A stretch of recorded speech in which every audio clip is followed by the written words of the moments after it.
Perkenalkan, kami dari kelompok 6. Di sini kami akan mempresentasikan materi yang berjudul pelatihan dan pengembangan karyawan. Semoga dapat dipahami.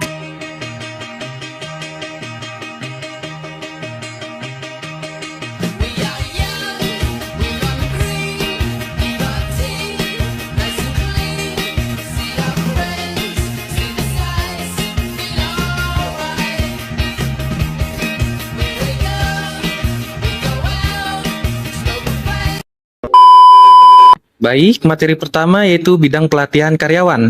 Yang pertama, orientasi dan pelatihan karyawan baru. Program orientasi dirancang untuk memperkenalkan karyawan pada organisasi dan tujuan, filosofi, kebijakan, dan prosedurnya. Pelatihan awal harus memberikan informasi yang cukup, sehingga karyawan baru dapat dengan cepat menjadi anggota produktif dalam angkatan kerja organisasi. Yang kedua, program pelatihan ulang dan pendidikan berkelanjutan. Untuk mempertahankan kemahiran pekerja, organisasi harus mendorong dan mendukung kursus penyegaran dasar serta program pendidikan yang berkelanjutan yang memberikan informasi baru kepada pekerja. Dengan kemajuan teknologi pesat, keterampilan dan pengetahuan orang-orang yang dipekerjakan dalam pekerjaan yang memerlukan penggunaan teknologi canggih harus terus diperbarui. Yang ketiga, perencanaan dan persiapan pensiun. Seminar ditawarkan mengenai topik-topik seperti pengambilan keputusan pensiun, rencana dan pilihan pensiun, investasi dan pengelolaan uang, serta layanan dan peluang bagi pensiunan dan manula. Program yang lebih umum yang bertujuan membantu para pensiunan menyesuaikan diri dengan gaya hidup non-kerja yang ditawarkan. Selanjutnya, yang keempat ada pengembangan karir karyawan. Membantu pekerja merencanakan karir mereka dapat membantu menghasilkan tenaga kerja yang lebih produktif, lebih puas, dan lebih loyal. Hal ini terutama berlaku bagi pekerja muda. Yang kelima, pelatihan pekerja untuk penugasan internasional. Pelatihan keterampilan yang diperlukan untuk bekerja di budaya lain mencakup keterampilan bahasa asing, pengetahuan tentang budaya umum, negara tuan rumah, dan pengetahuan tentang budaya bisnis dan aturan kerja spesifik negara tersebut. Yang keenam, pelatihan masalah keberagaman, pelecehan, dan perilaku etis. Program pelatihan keberagaman berupaya meningkatkan kesadaran karyawan mengenai isu keberagaman, mencoba meningkatkan pemahaman terhadap orang-orang dari latar belakang dan budaya lain. Program pelecehan seksual dirancang untuk mengurangi pelecehan seksual di tempat kerja. Banyak dari program-program ini berfokus pada peningkatan kesadaran akan perilaku seksual. Materi selanjutnya ada program pelatihan tim. Biasanya memiliki beberapa komponen. Yang pertama, memperoleh pemahaman tentang pengetahuan dan keterampilan masing-masing anggota kelompoknya. Yang kedua, pelatihan keterampilan kerjasama. Yang ketiga, mengembangkan tujuan dan prosedur kerja bersama. Materi selanjutnya, masalah mendasar dalam pelatihan karyawan. Teori paling relevan untuk pelatihan karyawan adalah teori pembelajaran sosial dan teori pembelajaran kognitif. Teori pembelajaran kognitif memandang pekerja sebagai pengolah informasi, dengan fokus pada bagaimana informasi baru disimpan dan diambil serta bagaimana informasi tersebut digunakan untuk menghasilkan perilaku kerja. Selanjutnya ada teori pembelajaran sosial, menekankan pembelajaran observasional perilaku, Bandura tahun 1977. Proses kunci dalam teori pembelajaran sosial adalah pemodelan. Materi selanjutnya permasalahan utama dalam keberhasilan program pelatihan. Yang pertama, transfer pelatihan. Transfer pelatihan dilihat dari seberapa baik pembelajaran yang didapat dari tempat pelatihan ke lingkungan kerja. Karena transfer pelatihan dipengaruhi oleh tingkat kemiripan antara tugas pelatihan dan tugas pekerjaan sebenarnya. Yang kedua, kesiapan peserta pelatihan. Kesiapan peserta pelatihan dilihat dari potensi individu untuk keberhasilan pelatihan seperti bakat untuk belajar dan kemampuan peserta untuk dilatih. Selanjutnya terkait isu ketiga, yaitu struktur program pelatihan. Di mana struktur program pelatihan sangatlah penting untuk menentukan efektivitasnya. Durasi dan juga frekuensi pelatihan haruslah diperhatikan dikarenakan latihan yang berkelanjutan hingga mencapai overlearning terbukti lebih efektif. Latihan yang dilakukan secara massal lebih baik dibandingkan latihan yang tersebar. Selain itu, pembelajaran yang dilakukan secara keseluruhan lebih unggul daripada pembelajaran yang dibagi-bagi, terutama jika peserta memiliki kemampuan kognitif yang tinggi. Umpan balik juga haruslah diberikan segera dan juga secara positif untuk memperkuat hasil pembelajaran. Akhirnya, struktur program yang logis dan juga terorganisir akan meningkatkan pemahaman dan juga kebermaknaan materi yang dipelajari oleh peserta. Selanjutnya, terkait masalah umum dalam program pelatihan karyawan, di mana banyak sekali organisasi tentunya menginvestasikan banyak waktunya dan juga uang dalam pelatihan, namun program seringkali tidaklah efektif, dikarenakan kurangnya terorganisir dan juga tidak mengikuti prinsip pembelajaran yang baik dan juga yang benar. Seringkali organisasi, terutama yang kecil ataupun baru, kurang nih memberikan pelatihan pada pelatihan formal, mengendalikannya dengan belajar sambil bekerja dengan sedikit bimbingan. Kurangnya penilaian terhadap kebutuhan pelatihan dan juga evaluasi program dapat menyebabkan biaya tersembunyi, seperti contohnya penurunan produktivitas, kerugian pelatihan, dan juga turnover yang tinggi. Hal ini juga berdampak pada kerugian finansial dan juga kehilangannya karyawan yang berharga. Selanjutnya, ini dia langkah-langkah yang penting dalam merancang program pelatihan yang efektif. Yang pertama yaitu penilaian kebutuhan, yaitu identifikasi pengetahuan dan keterampilan yang diperlukan oleh karyawan. Lalu, yang kedua yaitu penetapan tujuan. Terdiri dari tetapkan tujuan pelatihan yang spesifik dan terukur untuk mengarahkan dan menilai kebutuhan pelatihan. Lalu yang ketiga ada pengembangan materi, yaitu pertimbangkan tingkat keterampilan peserta, relevansi materi, dan metode pelatihan yang efektif. Selanjutnya, uji materi pelatihan secara menyeluruh sebelum implementasi. Lalu yang keempat ada implementasi program, yaitu tentukan waktu, frekuensi, pelaksanaan, dan juga lokasi pelatihan. Lalu, alokasikan peserta ke sisi pelatihan yang sesuai. Selanjutnya, yaitu analisis kebutuhan pelatihan. Yang pertama, analisis organisasi, yang terdiri dari menilai tujuan jangka panjang dan pendek organisasi serta implementasinya terhadap pelatihan. Lalu, mempertimbangkan sumber daya pelatihan dan komitmen terhadap pelatihan. Lalu, menilai kebutuhan pelatihan dari faktor internal dan juga eksternal seperti teknologi baru atau perubahan strategi. Lalu, menggunakan survei untuk mengevaluasi iklim pelatihan dan kesesuaian harapan manajer. Yang kedua, yaitu analisis tugas yang terdiri dari identifikasi pengetahuan, keterampilan, dan kemampuan KSAO yang dibutuhkan untuk pekerjaan tertentu. Lalu, menggunakan deskripsi pekerjaan untuk menentukan KSAO yang spesifik. Selanjutnya, menerjemahkan persyaratan tugas ke dalam komponen pelatihan praktis. Baik, selanjutnya adalah menetapkan tujuan penelitian. Nah, langkah kedua setelah menilai kebutuhan dalam keberhasilan program pelatihan adalah menetapkan tujuan pelatihan. Nah, tujuan pelatihan harus menentukan apa yang peserta pelatihan harus mampu capai setelah menyelesaikan program pelatihan. Nah, ini menurut Goldstein dan Ford tahun 2002. Nah, tujuan pelatihan penting dalam memandu rancangan program pelatihan dan pemilihan teknik dan strategi pelatihan. Nah, untuk slide selanjutnya adalah pengembangan dan pengujian materi pelatihan. Nah, metode pelatihan karyawan. Langkah selanjutnya dalam model pelatihan karyawan, kami melibatkan pengembangan dan pengujian materi pelatihan. Metode pelatihan karyawan dapat dikelompokkan ke dalam dua kategori besar, yaitu metode di tempat dan metode di luar lokasi. Nah, untuk metode di tempat dan metode di luar lokasi dibagi lagi menjadi beberapa kategori, yaitu sebagai berikut ini. Nah, untuk metode di tempat kerja, yang pertama itu ada on the job training atau pelatihan di tempat kerja. Nah, ini adalah metode pelatihan karyawan yang menempatkan seorang pekerja di tempat kerja untuk belajar langsung tentang suatu pekerjaan. Kemudian yang kedua itu ada magang. Nah, magang ini merupakan teknik pelatihan biasanya berlangsung beberapa tahun yang menggabungkan pengalaman kerja dengan pengajaran di kelas. Kemudian yang ketiga yaitu ada pelatihan ruang depan. Nah, yaitu pelatihan yang menggunakan area terpisah kerja untuk mensimulasikan lingkungan kerja sebenarnya. Dan yang terakhir, yaitu yang keempat, ada rotasi pekerjaan, yaitu merupakan metode merotasi pekerja di antara berbagai pekerjaan untuk meningkatkan luasnya pengetahuan mereka. Nah, selanjutnya adalah metode di luar lokasi. Nah, yang pertama itu ada seminar. Seminar ini metode umum di mana seorang pakar memberikan informasi terkait pekerjaan dalam suasana seperti ruang kelas. Kemudian yang kedua itu ada webinar. Nah, webinar ini metode pelatihan online yang mirip dengan ceramah atau seminar. Yang ketiga ada instruksi audiovisual, yaitu penggunaan kaset video yang telah direkam sebelumnya dan media elektronik lainnya untuk menyampaikan materi pelatihan. Yang keempat ada pelatihan pemodelan perilaku, metode pelatihan yang menghadapkan peserta pelatihan pada panutan yang melakukan perilaku kerja yang sesuai dan tidak pantas serta hasilnya, dan memungkinkan peserta pelatihan untuk mempraktikkan pemodelan perilaku yang sesuai. Nah, yang kelima itu ada pelatihan berbasis web. yaitu pelatihan karyawan yang dilakukan secara virtual melalui program interaktif berbasis web, termasuk webinar dan podcast yang telah dibahas sebelumnya.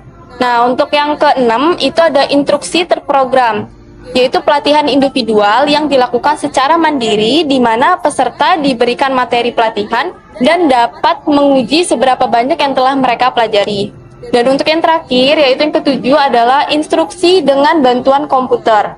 Nah, jadi pendekatan lebih canggih untuk pelatihan karyawan individu, meskipun si AI ini sebenarnya adalah suatu bentuk instruksi terprogram. Sistem si AI ini menawarkan fleksibilitas untuk mengubah dan memperbarui program instruksional secara terus-menerus. Baik, materi selanjutnya adalah metode pelatihan kemanajemen atau kepemimpinan. Manajer dari pemimpin organisasi memainkan peran penting dalam fungsi administratif, sehingga sebagian besar sumber daya pelatihan difokuskan pada pengembangan mereka.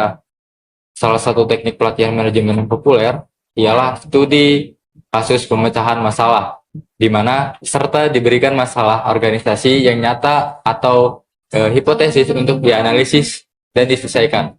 Tujuannya adalah untuk menunjukkan bahwa tidak ada solusi yang tunggal untuk masalah kompleks dan untuk membantu peserta mengembangkan keterampilan diagnostik mereka. Namun, efektivitas metode ini dipertanyakan terutama mengenai transfer pembelajaran dari situasi hipotesis ke situasi manajemen nyata. Baik, selanjutnya sini ada beberapa teknik dari pelatihan manajemen. Yang pertama, studi kasus pemecahan masalah. Teknik pelatihan manajemen yang menyajikan masalah organisasi yang nyata atau hipotesis yang coba dipecahkan oleh peserta pelatihan. Yang kedua, ada role playing, di mana latihan manajemen yang mengharuskan peserta pelatihan memerankan situasi masalah yang sering terjadi di tempat kerja. Lalu ada permainan manajemen, di mana teknik pelatihan manajemen yang menggunakan penerapan operasi dan manajemen organisasi yang diperkecil.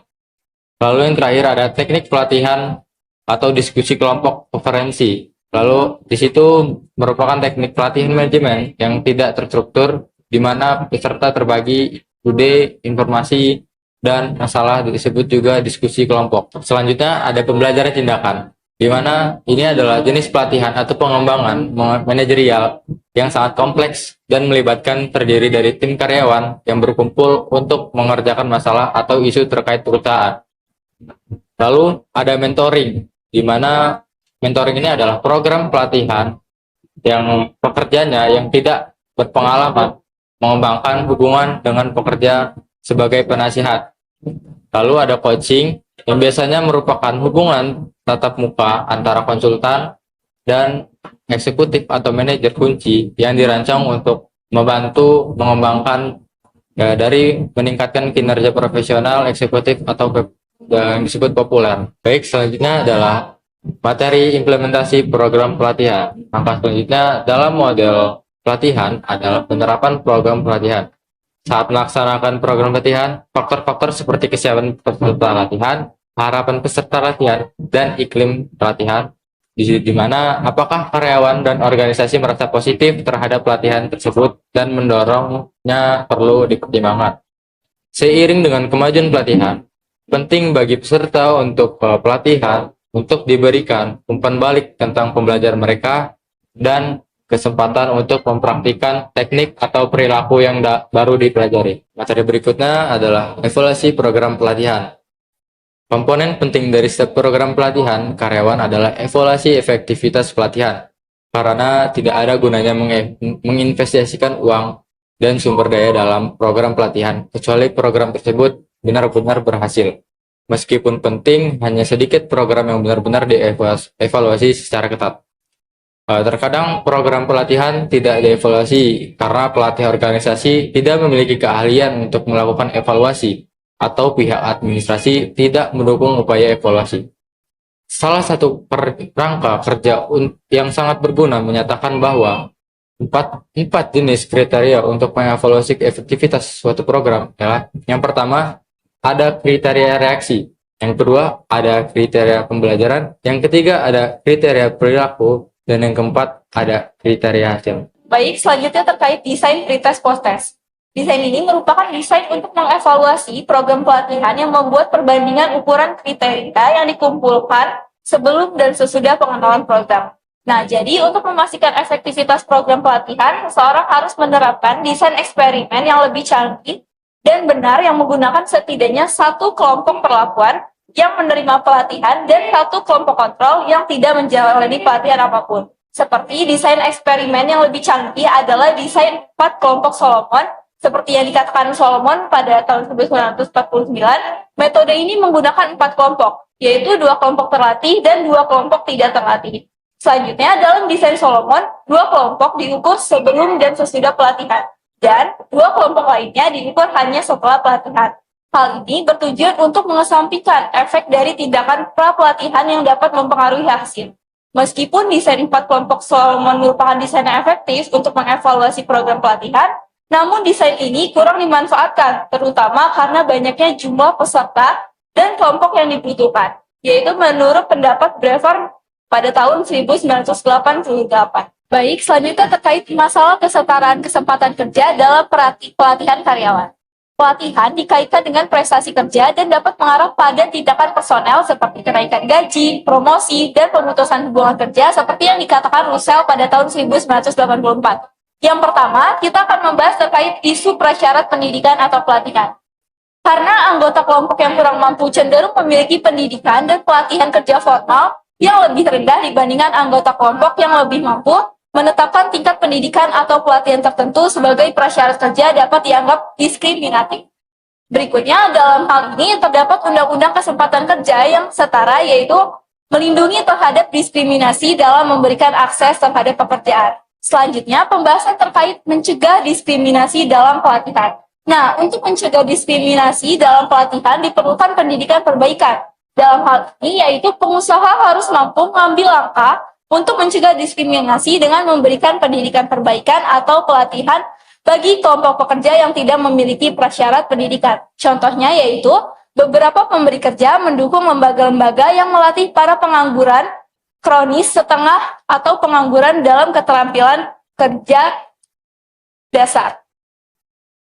Berikutnya, potensi diskriminasi dalam metode pelatihan. Dalam hal ini, misalnya perkuliahan yang berbeda, di mana perkuliahan dalam banyak program seminar mungkin menghasilkan tingkat pembelajaran berbeda pada kelompok peserta pelatihan berbeda.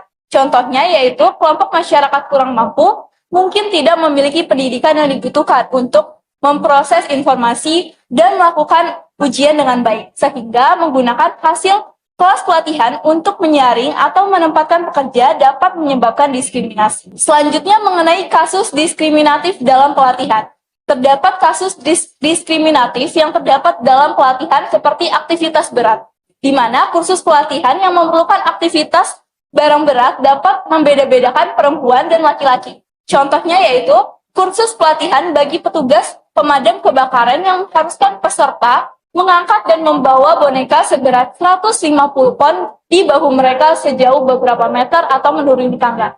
Berikutnya validasi program pelatihan terkait keterlibatan dalam pekerjaan. Nah, dalam hal ini, organisasi harus menunjukkan bahwa penyelesaian program pelatihan merupakan prediksi keberhasilan dalam pekerjaan yang akan dipegang oleh peserta pelatihan. Contohnya yaitu promosi ke posisi pengawas garis depan dari sebuah pabrik harus membuktikan bahwa penyelesaian pelatihan berkaitan dengan kesuksesan di kemudian hari sebagai supervisi dan bahwa program tersebut sendiri tidak membeda-bedakan dalam hal kemampuan lulus mata kuliah. Adapun kesimpulan daripada bab ini yang pertama yaitu pelatihan karyawan adalah upaya terencana suatu organisasi untuk memfasilitasi pembelajaran, retensi, transfer, perilaku terkait pekerjaan. Yang kedua, bidang khusus pelatihan karyawan mencakup orientasi karyawan baru, pelatihan ulang karyawan, dan pendidikan berkelanjutan, perencanaan pensiun, dan pengembangan karir, serta pelatihan pekerja untuk penugasan internasional, untuk keberagaman, dan untuk mengurangi pelecehan seksual, serta meningkatkan perilaku etis di tempat kerja. Berikutnya, yang ketiga, yaitu konsep pemodelan yang bersifat meniru disebut dengan teori pembelajaran sosial. Yang keempat, langkah-langkah perancangan program pelatihan yaitu menilai kebutuhan pelatihan dan menetapkan tujuan pelatihan. Adapun metode pelatihan karyawan yang pertama yaitu metode di tempat, yaitu berupa on the job training, magang, pelatihan ruang depan, dan rotasi pekerja. Selanjutnya yang kedua yaitu metode di luar lokasi seperti seminar umum, instruksi audiovisual, webinar, pelatihan pemodelan perilaku, teknik simulasi, dan instruksi terprogram CAI. Berikutnya yang kelima yaitu metode dan teknik khusus dalam pelatihan manajemen. Di dalamnya mencakup studi kasus pemecahan masalah, permainan peran, permainan manajemen, pembelajaran tindakan, umpan balik 360 derajat, pendampingan, serta coaching. Yang keenam yaitu evaluasi efektivitas program pelatihan. Yang pertama, menentukan kriteria efektivitas pelatihan yang mencakup kriteria reaksi, pembelajaran, perilaku, dan hasil. Berikutnya yaitu yang kedua, desain evaluasi yang mencakup desain pretest post-test, kelompok pelatihan dan kontrol, dan desain 4 kelompok Solomon. Adapun permasalahan hukum dalam perancangan dan implementasi program pelatihan tidak boleh diskriminatif baik berdasarkan etnis, usia, jenis kelamin, serta disabilitas. Sekian dari kelompok kami. Terima kasih. Wassalamualaikum warahmatullahi wabarakatuh.